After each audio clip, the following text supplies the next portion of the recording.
సభలో మల్లు భట్టి విక్రమార్క మాట్లాడుతున్నారు. లైవ్ ద్వారా చూద్దాం. పాత్రికేయ మిత్రులారా, మీ అందరికి కూడా ముందుగా నా హృదయపూర్వకమైనటువంటి నమస్కారాలు తెలియజేస్తా ఉన్నాను. అదేవిధంగా అఖిల భారత కాంగ్రెస్ కమిటీ అధ్యక్షురాలు, అఖిల భారత కాంగ్రెస్ కమిటీ ఉపాధ్యక్షులు శ్రీమతి సోనియా గాంధీ గారు, రాహుల్ గాంధీ గారు ఆలోచన చేసి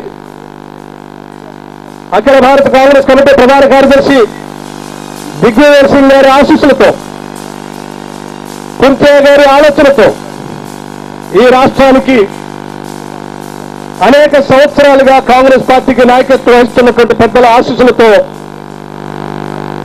కెప్టెన్ ఉత్తమ్ కుమార్ రెడ్డి గారిని అధ్యక్షులుగా, నన్ను కార్యనిర్వాహక అధ్యక్షుడిగా నియమించినందుకు ముందుగా వారందరికీ కూడా పేరు పేరున నా హృదయపూర్వకమైనటువంటి ధన్యవాదాలు, కృతజ్ఞతలు కూడా తెలియజేస్తా ఉన్నాం. అదేవిధంగా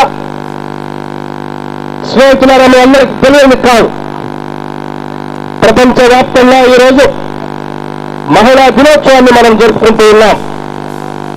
జనాభాలో సగభాగంలో ఉన్నటువంటి మహిళా సోదరుని వాళ్ళందరికీ మంచి జరగాలని, మంచి భవిష్యత్తు ఉండాలని, వారందరి ఆశీస్సులతో కాంగ్రెస్ పార్టీ అజేయంగా ముందుకు పోవాలని వారిని వేడుకుంటూ వారందరికి కూడా మహిళా దినోత్సవ సందర్భంగా కాంగ్రెస్ పార్టీ పక్షాన అభినందనలు తెలియజేస్తా ఉన్నాం. మిత్రులారా, ఈరోజు మీ అందరికీ ధన్యవాదాలు తెలియజేసే ముందు రాష్ట్ర కాంగ్రెస్ పార్టీ కార్యనిర్వాహక అధ్యక్షుడిగా నియమించిన తర్వాత మొట్టమొదటిసారి నాకు మీ అందరితో మాట్లాడేటువంటి అవకాశం కలిగింది. ఈ సందర్భంగా కాంగ్రెస్ పార్టీ ఆలోచనని, కాంగ్రెస్ పార్టీ చేసినటువంటి నిర్ణయాల్ని తప్పనిసరిగా మీ అందరితో పంచుకోవాలనేటువంటి ఆశ, ఆలోచన నాకు కలుగుతా ఉంది.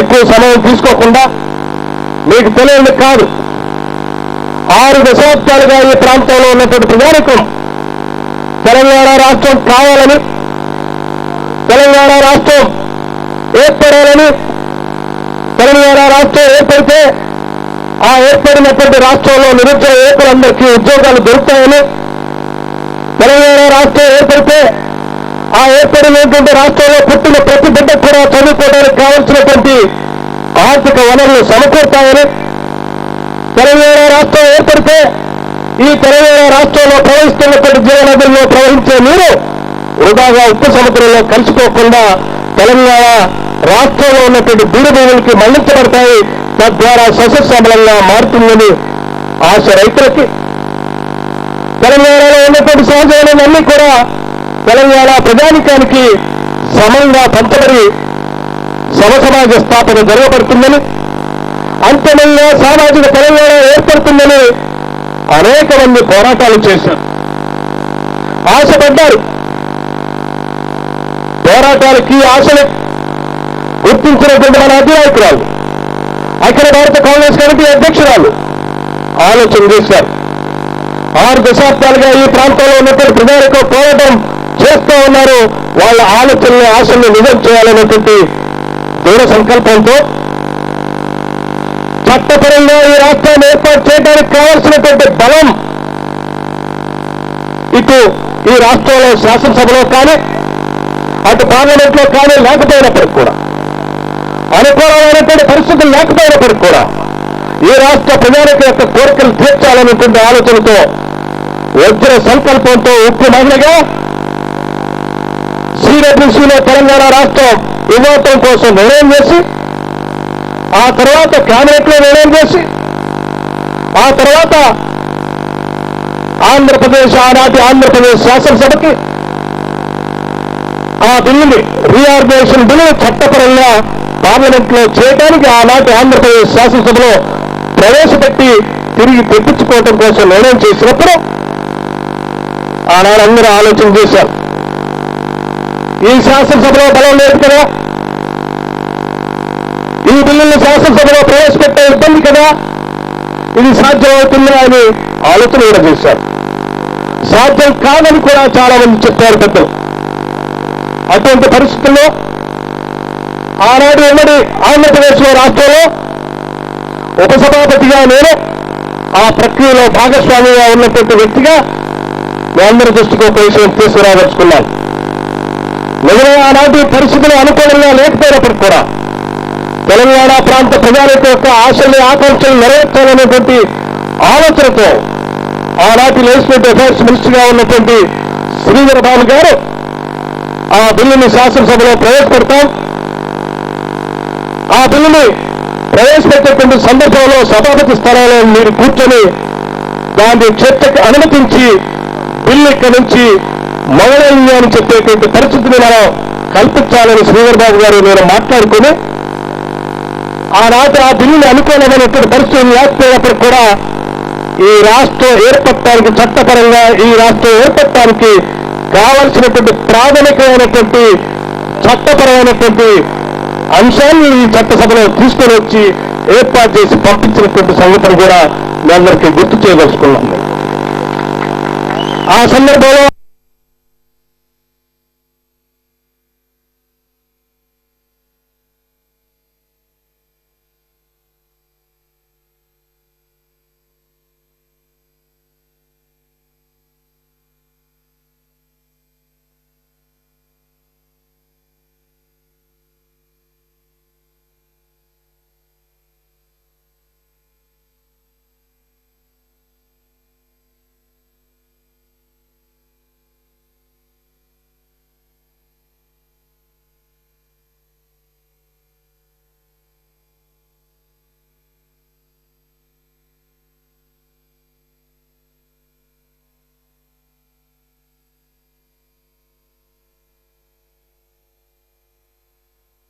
ఏ రకంగా పాస్ చేశారో మీ అందరికీ తెలియదు కాదు. సోనియా గాంధీ గారు అంత గొప్ప ధీరవేత్తరాలు 6 దశాబ్దాల ప్రజలు నిజం చేయడం కోసం తెలంగాణ రాష్ట్రం ఇచ్చిన తర్వాత ఇచ్చినటువంటి తెలంగాణ రాష్ట్రంలో మోసపూరితమైనటువంటి హామీలు ఇచ్చి డబుల్ బెడ్రూమ్ కడతామని 3 ఎకరాల భూమి పెంచుతానని రకరకాలైనటువంటి హామీలు ఇచ్చి అధికారంలోకి వచ్చినటువంటి కేసీఆర్ గారు ఈరోజు ఏం చేస్తా ఉన్నారో మీకు తెలియదు కాదు.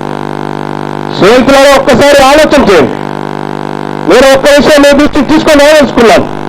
ఇది కేసీఆర్ గారికే కాదు, ఈ రాష్ట్రంలో తెలంగాణ రాష్ట్రం కోసం పోరాటం చేసినటువంటి అనేక సామాజిక కార్యకర్తల దృష్టికి కూడా తీసుకొని రాదలుచుకున్నాను. కాంగ్రెస్ పార్టీ పోరాటం చేసి తీసుకొచ్చినటువంటి తెలంగాణ రాష్ట్రం ఒక రాష్ట్రంలో ఉన్నటువంటి ఒక కుటుంబ గుట్టట్లో ఈరోజు నలిగిపోతుందని చెప్పడానికి కూడా నాకు ఎటువంటి సందేహం లేదు. అందుకే నేను చెప్తా ఉన్నాను, ఆనాడు తెలంగాణ వస్తే అద్భుతమైనటువంటి తెలంగాణ ఏర్పడుతుందనేటువంటి ఆశతో అనేక మంది వాళ్ళకు గజ్జ కట్టారు, గొంతెత్తి పాడారు, ఆడారు, చివరికి అగ్ని కూడా ఆహుతయ్యారు.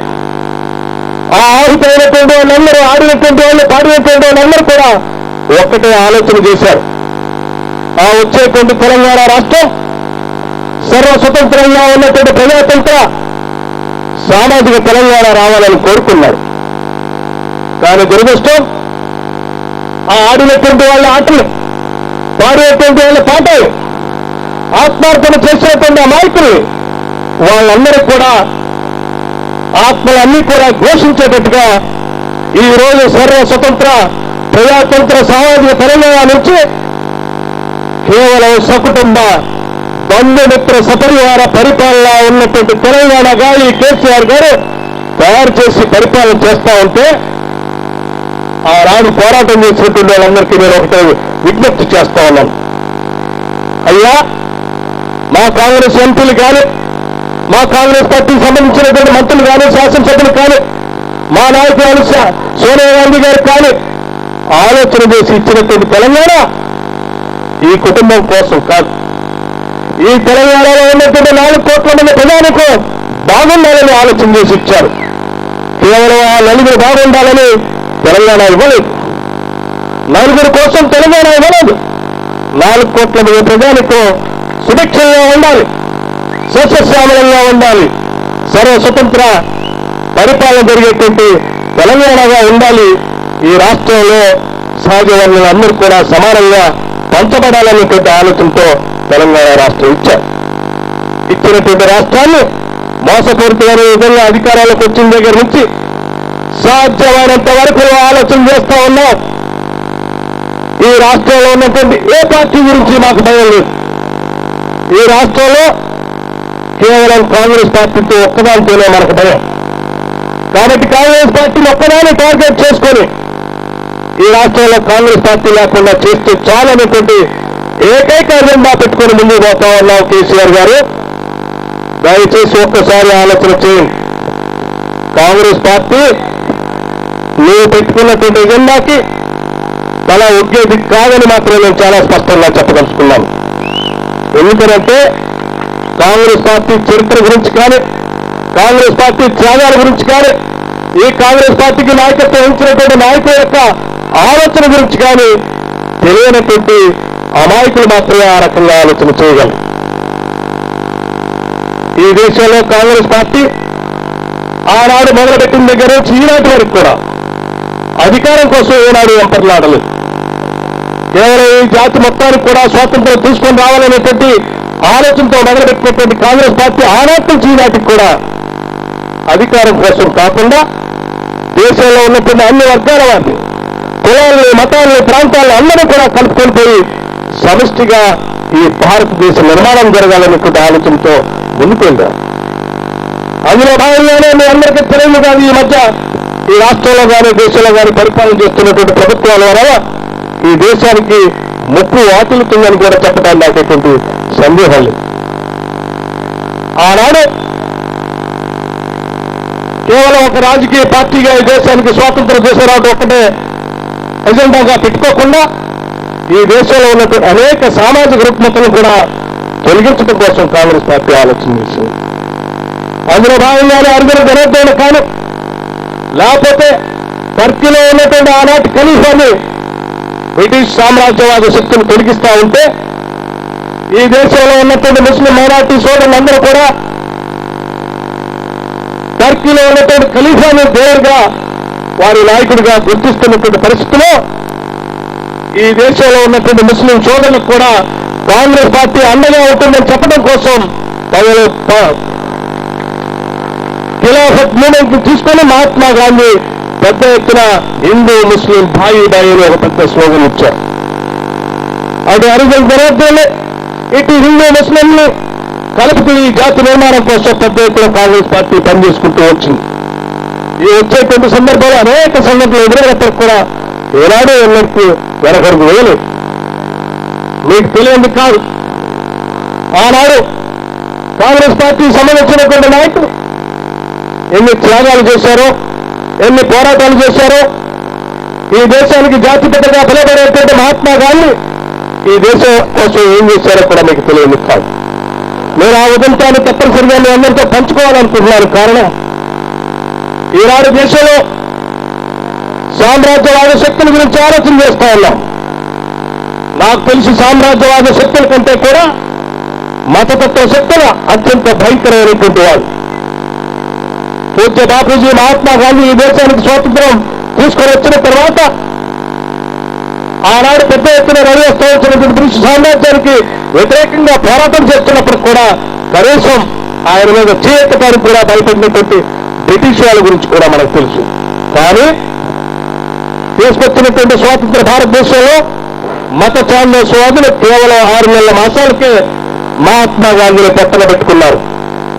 నేను ఈ ఉదంతాన్ని ఎందుకు మీ దృష్టికి తీసుకొని వస్తానో అని చెప్తా ఉన్నంటే, ఈ దేశంలో కాదు ప్రపంచంలో కూడా సామ్రాజ్యవాద శక్తుల కంటే కూడా అత్యంత భయంకరమైనది, ప్రమాదకరమైనది మతతత్వ ఛాందసవాదం అనే విషయాన్ని దృష్టికి తీసుకొని రావడం కోసమే ఈ విషయాన్ని దృష్టికి తీసుకొని వస్తా ఉన్నాం.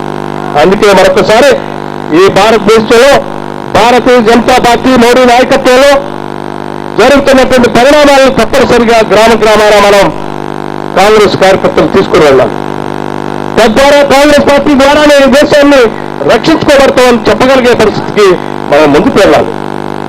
అదే స్థాయిలో ఈ దేశంలో ఉద్యమకార శక్తులు ఇందిరాగాంధీని కొత్తగా పెట్టుకున్నటువంటి విషయం కానీ, అదే స్థాయిలో ఈ దేశంలో ఉన్నటువంటి టెర్రరిస్టులు రాజీవ్ గాంధీ గారిని అత్యంత అమానుషంగా చెప్పినటువంటి విధానం కానీ, త్యాగాలు చేసినటువంటి కుటుంబాల్లో ఉన్నటువంటి సోనియా గాంధీ గారు కాంగ్రెస్ పార్టీని రక్షించి ఈ దేశాన్ని కాపాడటం కోసం వేరే మార్గం లేదనేటువంటి ఆలోచనతో వారి కళ్ళ ముందే అత్తగారిని రాజీవ్ గాంధీ గారిని మారిస్తే కూడా చిన్నారులిద్దరిని దగ్గర పెట్టుకొని ఈ దేశ రక్షణ కాంగ్రెస్ పార్టీతోనే సాధ్యం అవుతుంది. కాంగ్రెస్ పార్టీని బలోపేతం చేసి బతికిస్తేనే ఈ దేశాన్ని మేలు జరుపుతున్నటువంటి ఆలోచనతో కాంగ్రెస్ పార్టీకి నాయకత్వం వహించి దాదాపు దశాబ్ద కాలం ఒక సామాన్య కార్యకర్తని ప్రధానమంత్రిగా చేసినటువంటి చరిత్ర కూడా కాంగ్రెస్ పార్టీది. కుటుంబం కోసం, అధికారం కోసం, లేకపోతే ఆ కుటుంబంలో ఉన్నటువంటి వ్యక్తుల కోసం పనిచేసేటువంటి నాయకత్వం కాదు మనది.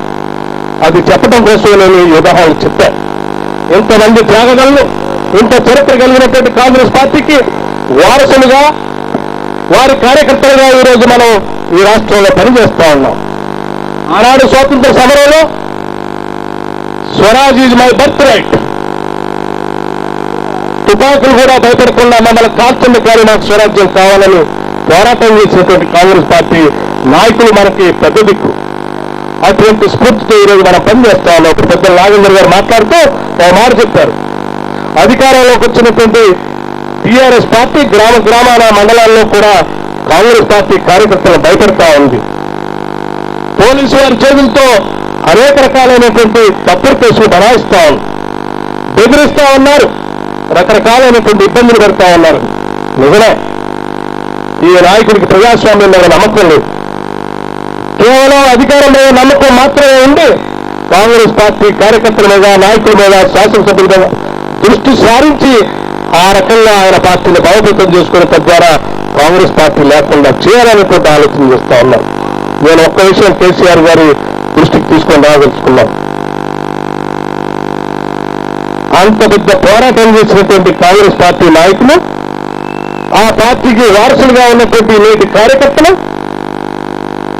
ఈనాటి కేసీఆర్ గారి తుపాకు చప్పులకు భయపడతారా కాంగ్రెస్ కార్యకర్తలు తెలంగాణ రాష్ట్రంలో ఉన్నటువంటి వాళ్ళు? లేనే లేదు. ఒకవేళ నువ్వు భావిస్తే అది నీ మూర్ఖత్వం. తప్పదు నీకు, నీ తప్పులు ఎక్కువైపోయినాయి. కాంగ్రెస్ పార్టీ చూస్తూ ఊరుకోవటానికి ఇక సిద్ధంగా లేదు. పెద్దలు జానారెడ్డి గారి నాయకత్వంలో శాసనసభలో కానీ, రాష్ట్రంలో ఉత్తమ్ కుమార్ రెడ్డి గారి నాయకత్వంలో క్షేత్రస్థాయిలో కానీ, కాంగ్రెస్ పార్టీ కార్యకర్త మీద కానీ, నాయకుడి మీద కానీ ఏ ఒక్క పోలీసు వారి తప్పుడు కేసులు బనాయించినా, ఏ ఒక్క టీఆర్ఎస్ పార్టీకి సంబంధించిన మంత్రులు కన్నడం చేసినా ఖబర్దార్ యావత్ కాంగ్రెస్ పార్టీ కదిలేస్తుంది. మీ అంత చూస్తాం. మీలాంటి వాళ్ళని చాలా మందిని చూసింది కాంగ్రెస్ పార్టీ, చాలా మందిని చూసింది కాంగ్రెస్ పార్టీ. చరిత్రలో మీలాంటి వాళ్ళు చాలా మంది వచ్చారు, పోయారు. చరిత్ర తెలుసుకోకుండా అనవసరంగా మాట్లాడుతూ ఉన్నారు. అందుకే నేను చాలా మరొక్కసారి స్పష్టంగా చెప్పదలుచుకున్నాను. ఏ ఉద్దేశాల కోసం అయితే కాంగ్రెస్ పార్టీ తెలంగాణ రాష్ట్రాన్ని ఇచ్చిందో ఆ ఉద్దేశాలన్నీ నీరు గారిపోతా ఉన్నాయని నాయకత్వంలో కేసీఆర్ గారు. కాబట్టి తప్పనిసరిగా ఆ ఉద్దేశాలు నెరవేర్చడం కోసమైనా కాంగ్రెస్ పార్టీ అధికారంలోకి రావాలి. ఈ రాష్ట్రంలో ప్రతి నిరుద్యోగులకు ఉద్యోగం రావటం కోసమైనా, మేము ఇచ్చిన ఉద్దేశం నెరవేర్చడం కోసమైనా కాంగ్రెస్ పార్టీ అధికారంలోకి రావు. ఈ రాష్ట్రంలో ఉన్నటువంటి బీజములందరూ సస్యశ్యామలం రావటం కోసమైనా తెలంగాణలో కాంగ్రెస్ పార్టీ అధికారంలోకి రావాలి. ఈ రాష్ట్రంలో పుట్టినటువంటి ప్రతి బిడ్డ చదువుకోవడం కోసమైనా ఈ రాష్ట్రంలో కాంగ్రెస్ పార్టీ అధికారంలోకి రావాలి. ఈ రాష్ట్రంలో ఉన్నటువంటి సహజ వనరులందరూ కూడా సమానంగా పంచబెట్టడం కోసమైనా కాంగ్రెస్ పార్టీ అధికారంలోకి రావాలి. వీటన్నింటినీ సాధించడం కోసం నడుం మిగిద్దాం. నాయకులు, పెద్దవాళ్ళు, ఆశీస్సులు ఉన్నటువంటి పెద్దవాళ్ళందరి ఆశీస్సులు తీసుకుందాం. వాళ్ళ ఆలోచనలు స్ఫూర్తిగా తీసుకుందాం. వాళ్ళ మార్గదర్శకత్వాన్ని తీసుకుందాం. క్షేత్రస్థాయిలో పనిచేసేటువంటి కార్యకర్తల శ్రమలతో కలిపి మనం అందరం కలిసి పనిచేద్దాం. అంతిమంగా ఈ రాష్ట్రంలో తెలంగాణలో కాంగ్రెస్ పార్టీని అధికారంలో తీసుకునేద్దాం. తద్వారా మనం తెచ్చుకున్నటువంటి తెలంగాణ వాస్తవ విషయాలను ఏ ఉద్దేశం కోసం అయితే తెలంగాణ తెచ్చుకున్నామో ఆ ఉద్దేశాలన్నింటినీ కూడా నెరవేర్చుకున్నాం. అది కేవలం కాంగ్రెస్ పార్టీ ద్వారా మాత్రమే సాధ్యం అవుతుంది. కేవలం కాంగ్రెస్ పార్టీ ద్వారా మాత్రమే అవన్నీ కూడా జరుగుతాయి. కాబట్టి యావత్ రాష్ట్రంలో ఉన్నటువంటి ప్రతి కాంగ్రెస్ కార్యకర్తకి, నాయకుడికి, అనేక మంది అనేక సంవత్సరాలుగా కాంగ్రెస్ పార్టీని వారి అరచేతిలో పెట్టుకొని రక్షించుకుంటూ మాకు అందించినటువంటి ఈ పెద్ద వాళ్ళందరికీ కూడా మాటిస్తూ నమస్కరిస్తూ మీ అందరికీ మాటిస్తా ఉన్నాం. ఉత్తమ్ కుమార్ రెడ్డి గారి నాయకత్వంలో తిరిగి తప్పనిసరిగా కాంగ్రెస్ పార్టీని రాబోయే ఎన్నికల్లో అధికారంలో తీసుకొని వస్తాం.